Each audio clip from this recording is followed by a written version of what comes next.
Hi நண்பர்களே, அனைவருக்கும் வணக்கம். Welcome to Tamil investment channel. இன்றைக்கி நம்ம வீடியோவில் என்ன பார்க்க போகிறோம்னா, ஃபஸ்ட்டு வந்து வெள்ளி விலை என்ன அப்படின்னு பார்க்க போகிறோம். அதுக்கப்புறம் வந்து ஜிஆர்டியில் டிஸ்கவுண்டட் ப்ரைஸ் என்ன அப்படின்னு பார்த்துட்டு, கடைசியாக வந்து ஆக்சுவல் கோல்ட் ப்ரைஸ் என்ன அப்படின்னு பார்த்துட்டு இந்த வீடியோவை க்ளோஸ் பண்ணலாம்.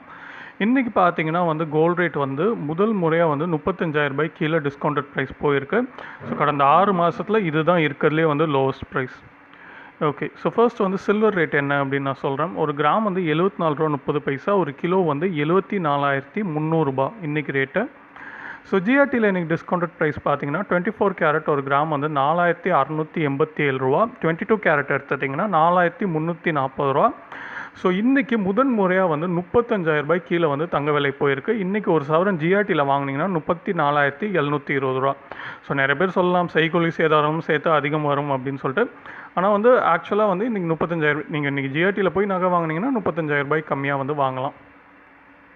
ஓகே, இன்றைக்கி ஆக்சுவல் கோல்ட் ப்ரைஸ் என்ன அப்படின்னு பார்த்தீங்கன்னா அதுவுமே கம்மியாக தான் இருக்குது. ஒரு கிராம் 24 கேரட் வந்து 4,764 ரூபா, 8 கிராம் வந்து 38,112 ரூபா, 22 கேரட் வந்து 4,380 ரூபா, 8 கிராம் வந்து 35,040 ரூபா.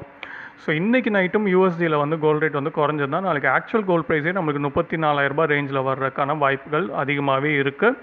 ஸோ மெயினாக வந்து ரீசன் என்னென்னு பார்த்தீங்கன்னா, நிறைய பேர் யூஎஸில் வந்து கோல்டில் இருக்க இன்வெஸ்ட்மெண்ட்டை எடுத்து மற்ற விஷயங்களில் போட ஆரம்பிச்சிட்டாங்க. பிட்காயின் ஆகட்டும், பாண்ட் ஆகட்டும், ஸ்டாக் மார்க்கெட் ஆகட்டும். ஏன்னா அதெல்லாம் வந்து நல்லா வந்து வளர ஆரம்பிச்சிருச்சு. ஸோ அதுதான் ஒரு மெயின் ரீசன். இன்னொன்று வந்து இந்தியாவில் வந்து இம்போர்ட் டியூட்டி குறைச்சதும் ஒரு மெயின் ரீசன். அப்புறம் வந்து இப்போ முகூர்த்தம்லாம் முடிஞ்சிட்டனால டிமாண்டும் கொஞ்சம் கம்மியாயிடுச்சு. அதனால் விலை வந்து வரப்போகிற நாட்களில் குறையிறக்கான வாய்ப்புகள் நிறையவே இருக்குது. மற்றபடி வந்து பெருசாக வந்து இந்த ஸ்டிமுலஸ் பற்றி ஒரு நியூஸ் வந்தால் வேணால் தற்காலிகமாக கொஞ்ச நாள் ஏறலாம். மற்றபடி குறையிறக்கான வாய்ப்புகள் தான் எனக்கு தெரிஞ்சு நிறையவே இருக்குது. நம்ம வந்து இன்னும் ஒரு 2-3 மாதம் இல்லை 4 மாதத்தில் வந்து 32,000 ரேஞ்சுக்கு வர்றதுக்கான வாய்ப்புகள் கூட அதிகமாகவே இருக்குது.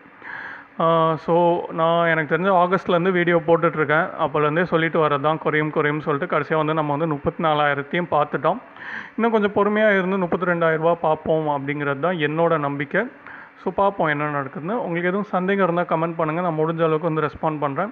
நிறைய பேர் வந்து வெயிட் பண்ணி வாங்கலாமா அப்படின்னு கேட்குறீங்க. அவசர தேவை இருக்கவங்க, இன்வெஸ்ட்மெண்ட் இருக்கவங்களாம் வந்து இந்த விலையில் கொஞ்சம் வாங்கி வச்சுக்கிறது நல்லது அப்படின்னு தான் நான் சொல்லுவேன். ஸோ நண்பர்களே, நம்ம சேனலை வந்து மறக்காமல் சப்ஸ்கிரைப் பண்ணிக்கோங்க. நன்றி, வணக்கம்.